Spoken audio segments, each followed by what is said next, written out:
Chère Chartres-Tripontaine, chers Chartres-Tripontins, cette année si particulière que fut 2020 a bouleversé nos modes de vie, y compris localement.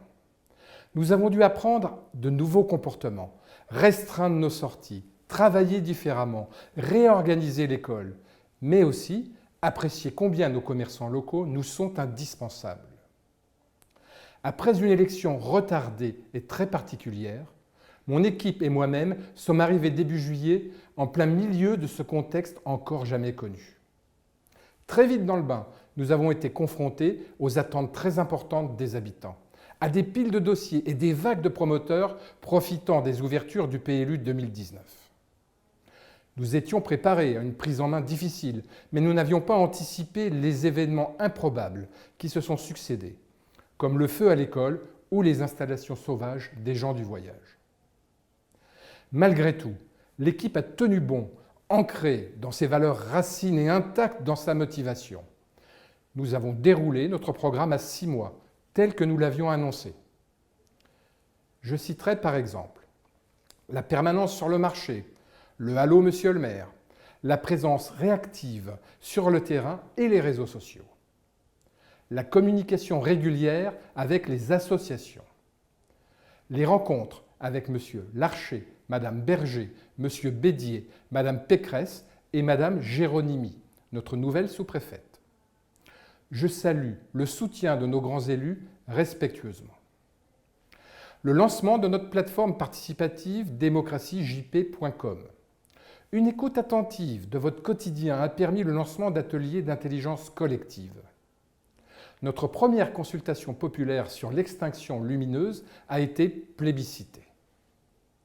Nous avons haussé les exigences vers les promoteurs. Nous avons lancé une révision du PLU et collaboré à une initiative alternative pour l'avenir du château. La deuxième vague de l'épidémie nous a fait réinventer le traditionnel repas des aînés vers des paniers gourmands en faisant plus d'heureux. Nous avons lancé une plateforme de solidarité à destination des plus fragiles de nos commerçants aussi en difficulté. Nous avons inauguré une nouvelle forme de marché de Noël. Je veux croire que tout n'a pas été négatif dans cette année 2020, comme cet élan inattendu d'entraide des voisins pour la ferme Renard, ou ces volontaires qui se sont signalés spontanément pour offrir leur contribution sur la plateforme solidaritéjp.com. Nous entrons dans 2021 avec l'assurance qu'il nous faut prendre en main notre destin, ne plus subir les pressions des promoteurs, ne plus se contenter de seulement réagir aux événements. Nous prendrons donc le temps de faire un PLU participatif qui durera au-delà de notre mandat. Nous avons décidé en ces débuts d'année de relever la tête et nous donner les moyens de dessiner ensemble notre avenir commun. C'est à nous de dire ce que nous voulons pour cette commune et à personne d'autre. Ainsi, nous débutons cette année en ayant renouvelé la direction de notre collectivité, afin d'être plus compatible avec notre projet et notre éthique. Nous voulons construire une nouvelle organisation de la mairie, plus ouverte, plus performante, tout en valorisant la relation humaine. Également, nous lançons dès demain un travail de 3 mois afin de définir un plan guide pour Jouarre-Pontchartrain. Monsieur Alexandre Chemetov, un grand architecte urbaniste et paysagiste, touché par notre histoire, a décidé de nous aider à formaliser une vision de notre futur à 15 ou 20 ans. Celle-ci articulera et priorisera les nombreux projets que nous envisageons pour améliorer le vivre ensemble. Elle anticipera également le remplacement ou la rénovation de nos infrastructures vieillissantes.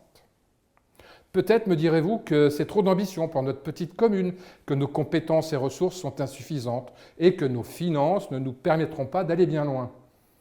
C'est une vision lucide de notre situation de commune rurale qui tente de sauvegarder sa qualité de vie aux frontières de l'urbain. Mais je vous assure, 2021 ne sera pas l'année du renoncement qui douche des espoirs souvent jugés utopistes par certains. Cette année sera le moment de nous réinventer plus flexibles, plus résilients, plus écologistes et surtout plus optimistes dans nos capacités locales. Nous ne réussirons pas seuls et nos partenaires comme le département des Yvelines, le Parc naturel régional, la DDT et la région Île-de-France nous ont tous confirmé être prêts à nos côtés dès maintenant. L'année dernière, nous avons candidaté une initiative nationale lancée par le ministère de la Cohésion des Territoires appelée « Petites villes de demain ». 1000 petites et moyennes communes sur les 35 000 que compte notre pays recevront une aide extraordinaire de l'État, sous la forme de ressources projets, d'ingénierie, d'argent, de partenaires identifiés. L'objectif est de permettre à ceux qui ont des idées, mais manquent de moyens, de réaliser leurs projets au sein d'un plan de relance national plus vaste. Ainsi, 39 communes ont été retenues en Île-de-France et seulement 9 dans les Yvelines. Je suis extrêmement heureux et très excité à l'idée de vous annoncer que l'année 2021 commence bien pour Jouarre-Pontchartrain. En effet, grâce à la pertinence de notre projet communal, à l'écoute de notre sous-préfète Hélène Géronimi, qui a passé 3 heures chez nous l'été dernier, et au soutien indéfectible et très efficace de notre députée Aurore Berger, notre candidature a été retenue par Madame la ministre Jacqueline Gouraud. Je les remercie toutes les trois très chaleureusement. Vous mesurerez l'importance de cette nouvelle quand cette aide conséquence sur toute la durée de notre mandat sera précisée dans les jours qui viennent. Elle contribuera à faire de notre commune un modèle en Île-de-France. Fidèle à nos valeurs, je veux également vous dire que vous serez associés à ce beau projet et qu'aucune décision importante pour votre avenir ne sera prise sans vous. Fin janvier, si les conditions sanitaires le permettent, la centaine d'inscrits aux ateliers participatifs tiendra les assises de la citoyenneté, où seront définies les modalités pratiques de cette co-construction. Je suis persuadé que les premières restitutions vous donneront envie de venir grossir les rangs de ces équipes. 2021 sera également la première année où nous voterons notre propre budget. Celui-ci contiendra un montant participatif pour vous aider à réaliser vos idées pour notre village. Mais le bien le plus cher que nous ayons en commun est le bonheur de bien voir grandir sa famille, d'être heureux, entouré de ses amis, de ses voisins, de pouvoir partager à nouveau le plaisir d'être ensemble. Je vous souhaite donc, chère Chartrepontaine, chers Chartrepontins, une année remplie de joie, d'espoir, de santé et d'ambition pour vos vies professionnelles et personnelles au sein d'une commune inscrite dans une dynamique innovante et soutenue à un niveau encore jamais connu.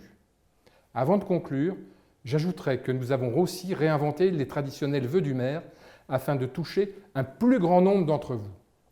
Prochainement, chaque foyer chartrepontain recevra un message spécial de mon équipe. J'espère que vous serez aussi réjouis que moi par toutes ces bonnes nouvelles et ces belles perspectives pour notre commune. Mon équipe et moi vous souhaitons très chaleureusement une très belle année 2021.